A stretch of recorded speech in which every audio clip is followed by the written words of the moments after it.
有买票，祝你有买票。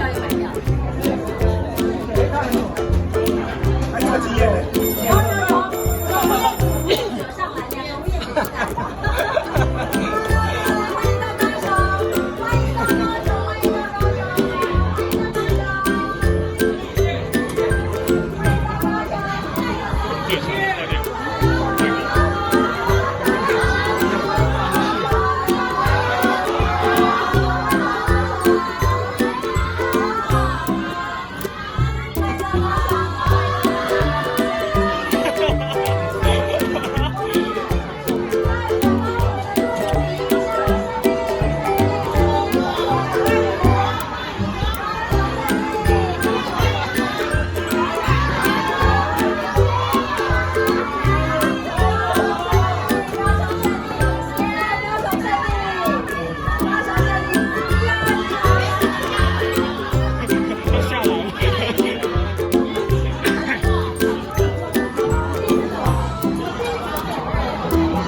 执政了这么多年来，3年多来，他的政绩到底怎么样呢？从2016年他所提出的政见白皮书，还有这些年所执行的程度来讲，我们首先呢拿了很多拔蜡到前面来。今天拔蜡告诉大家什么呢？蔡总统拍了这么多拔蜡票，这么多拔蜡票，大家一起吃拔蜡，他的请女朋友一起吃。所有的台湾人民张开眼睛看清楚，我们一一来检视蔡总统曾经提出来的政见到底落实了多少。讲了一口的好拔蜡票，那一张一张的跳，3年多以来从来没有看过来高雄提什么南北平衡的政见，没有做到过什么，突然间要来个大高雄计划了，一切都是突然梦到想到，还是跟着韩国瑜走。那么今天这些拔蜡票一一来。第一项就是说，要保障新移民姐妹得到更平等的社会福利待遇。现在的社会救助法，请各位听，社会救助法要有国民身份才可以领取。我们的新移民姐妹生活在这里，对家庭社会也有很多付出，只是因为还没有取得身份，就没有办法得到照顾，这样实在太不公平。那么现在的实情是什么？现在的实情是蔡英文总统当初所说的社会救助法，到目前为止没有任何的修法，一点点的改变都没有。民进党甚至呢污名化来台湾没有满6个月的大陆配偶使用健保啊，因为我们的陆配比呢其实是超过60%，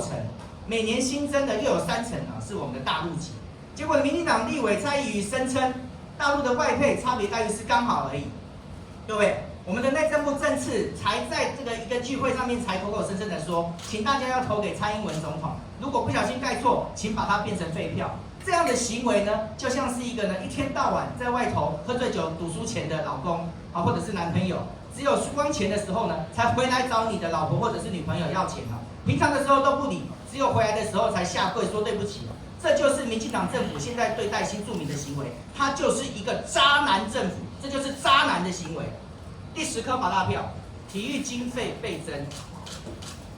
2020年的时候，体育署在2015年9月8号的时候，蔡英文那时候说，希望要设定一个目标，8年之后，包括我们的公务预算、运动发展基金，加上民间的投入资源，体育经费要能够倍增啊，换言之要 double 乘以2。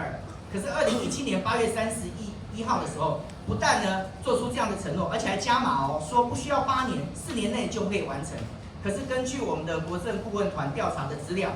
，2020年体育署呢加计运动发展基金的体育总经费合计是78.659.3万元哈，跟2019年的总经费比呢还减掉4.9%。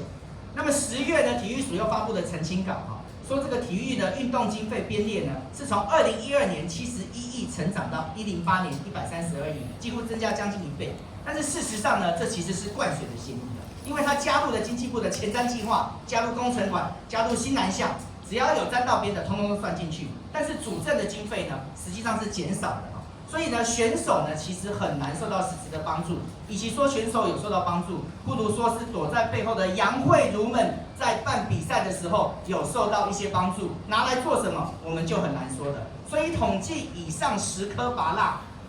蔡英文总统想给我们的老百姓满满的芒果干，实际上。